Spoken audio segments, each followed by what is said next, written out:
আমি 100% আমার প্রত্যাশিত অনুযায়ী আমি পাবো, কারণ আমরা নির্যাতিত হয়েছি, নিপীড়নের শিকার হয়েছি। আমার বিরুদ্ধে 366টা মিথ্যা মামলা ছিল। আমার পরিবারের মধ্যে 550 শতাধিক মিথ্যা মামলা ছিল। আমার ভাতিজা গুম হয়ে গিয়েছে। আমার এলাকায় প্রায় 7 জন কর্মী সহযোদ্ধা গুম ছিল। আমার 22 বছরের কারাদণ্ড ছিল।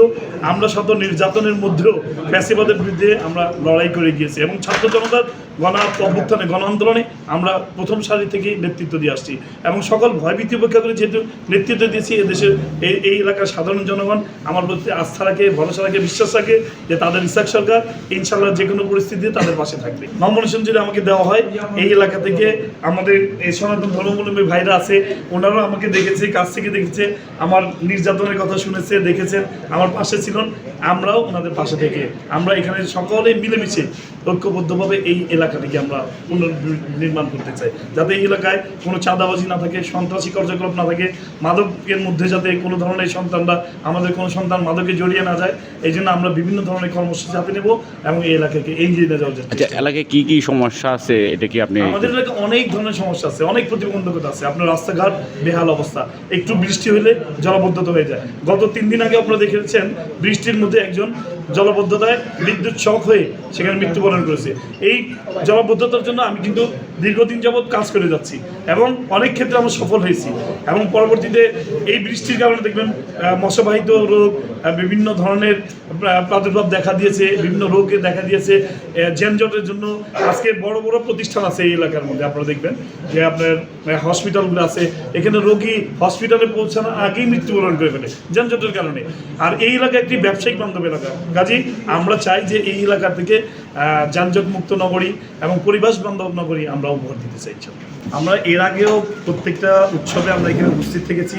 আমাদের সাম্প্রদায়িক সম্প্রীতির দেশ কিন্তু বাংলাদেশ, এখানে সকল ধর্মের মানুষ আমরা সমমর্যাদা, সমান অধিকার নিয়ে বসবাস করে আসছি।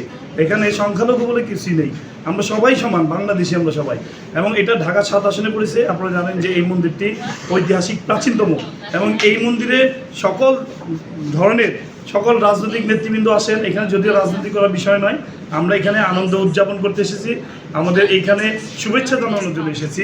আমাদের সাম্প্রতিক ভাইরা যারা আছেন তাদের সাথে আমাদের দীর্ঘদিনের প্রাচীনতম সম্পর্ক, আমাদের এটা পূর্বপুরুষদের সাথে ওনাদের একটা হৃদয়তার সম্পর্ক, এইটার জন্য আমরা এসেছি এবং আমরা ভলেন্টিয়ার হিসাবে কাজ করছি। শুধুমাত্র শুভেচ্ছা জানানোর জন্য ভেতরে প্রবেশ করেছি, কিন্তু আমরা বাইরে থেকে আইন শৃঙ্খলা পরিস্থিতি যাতে ভালো থাকে, ঠিক থাকে এবং যানজট, আপনারা জানেন যে এখানে যানজটের নগরী, এই পুরাতন ঢাকা ঘিঞ্জি এলাকা, যানজট যাতে না হয় আমরা সেই অনুযায়ী সেই জন্য আমরা কাজ করছি। আপনার মানে দলীয় পক্ষ থেকে কতজন কর্মী ভলেন্টিয়ারের কাজ আমাদের করে? অনেকজন, আপনারা দেখবেন যতজন ভলেন্টিয়ার এখানে আমাদের গ্রাউন্ড ফ্লোর আছে, আমরা প্রায় 30 জনের মতো আমরা এখানে কাজ করছি।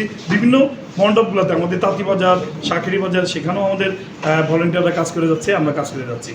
আমরা জাস্ট এখানে আমরা গতবার ঘোষণা দিয়েছিলাম যে আইন শৃঙ্খলা পরিস্থিতি সবসময় ভালো থাকবে এবং আমরা আমাদের যে বন্ধন আছে, সাম্প্রতিক বন্ধন আছে, সেই বন্ধনটা আমরা বজায় রেখে করবো। অনেকেই চাবে বিশৃঙ্খলা তৈরি করার জন্য, সেটা আমরা বাইরে থেকে মোকাবেলা করব, কারণ আমরা চাই না যে আমাদের সাম্প্রতিক বন্ধন কেউ বিনষ্ট করুক। আমরা চাই সকলে ঐক্যবদ্ধভাবে ধর্মীয় উৎসব পালন করবে এবং আমরা সবাই মিলে সেটাকে অংশগ্রহণ করব।